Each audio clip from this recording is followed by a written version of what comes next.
ஹரி ஓம்.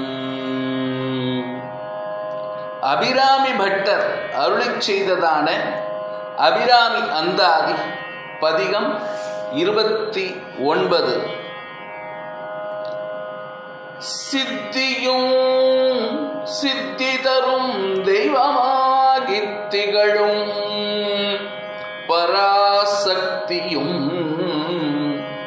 சக்தி தழைக்கும் சிவமும் தவம் முயல்வார் முக்தியும் முத்திக்கு வித்தும் வித்தாகி முளைத்தெழுந்த புத்தியும் புத்தியின் உள்ளே புறக்கும் புறத்தை அன்றே. சித்தியும் சித்தி தரும் தெய்வமாகித் திகழும் பராசக்தியும் சக்தி தழைக்கும் சிவமும் தவம் முயல்வார் முக்தியும் முத்திக்கு வித்தும் வித்தாகி முளைத்தெழுந்த புத்தியும் புத்தியின் உள்ளே புறக்கும் புறத்தை அன்றே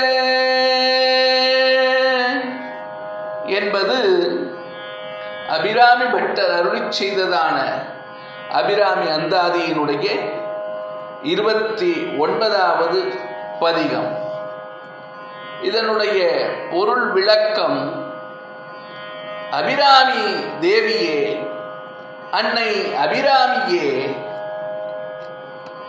அஷ்டமா சித்திகளும் அந்த சித்திகளை தந்து அருளும் பராசக்தியும் அந்த பராசக்தியே வெளிப்பட காரணமாக திகழும் பரமசிவமும் அந்த பரமசிவத்தை முனைந்து தவம் செய்யும் பக்தருக்கு முக்தியும் அந்த முக்திக்கு விதையும் அந்த விதைக்கு முளையும் அந்த முளைக்கு ஞானமும் ஞானத்தின் முற்பொருளுமாகிய புத்தியாகவும் அந்த புத்தியினிலே நின்று அனைத்தையும் காக்கும் மூவுலக நாயகியாகவும் நீயே விளங்குகின்றாய்.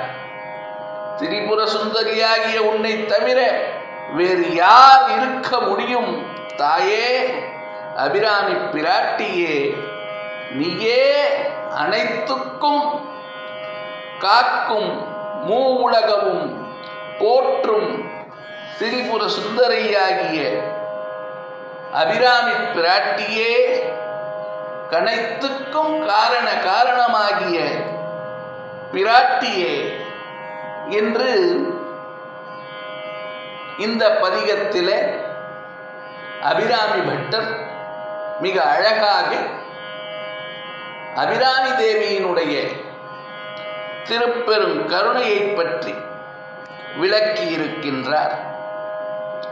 மீண்டும் ஒரு முறை பதிகத்தை பார்ப்போம். சித்தியும் சித்தி தரும் தெய்வமாகி திகழும் பராசக்தியும் சக்தி தழைக்கும் சிவமும் தவம் முயல்வார் முக்தியும் முத்திக்கு வித்தும் வித்தாகி முளைத்தெழுந்த புத்தியும் புத்தியின் உள்ளே புறக்கும் புறத்தை அன்றே. இந்த 29வது பதிகத்தை தினசரி காலையிலே பாராயணம் செய்வதினாலே அஷ்டமா சித்திகளிலே அனிமாதி அஷ்டமா சித்திகளிலே நல்ல வளர்ச்சி உண்டாகும். அபிராமி பிராட்டியினுடைய கருணையினாலே அனிமாதி அஷ்டமா சித்திகளும் கைவரப்பெறும் என்பது நம்முடைய முன்னோர்கள் அனுபவபூர்வமாக கண்டு உணர்ந்து சொல்லி வைத்திருக்கக்கூடிய உண்மையாகும். அபிராமி பிராட்டியினுடைய அருளை பெறுவதற்காக அபிராமி பட்டர் அருளிச் செய்ததான இந்த அபிராமி அந்தாதியை பாராயணம் செய்வோம். வாழ்க்கையிலே நல்ல பலன்களை பெற்று உயர்வோம். லோகா சமஸ்தா சுகினோ பவந்து. ஜெய் ஸ்ரீராம். ஜெய் ஹிந்த்.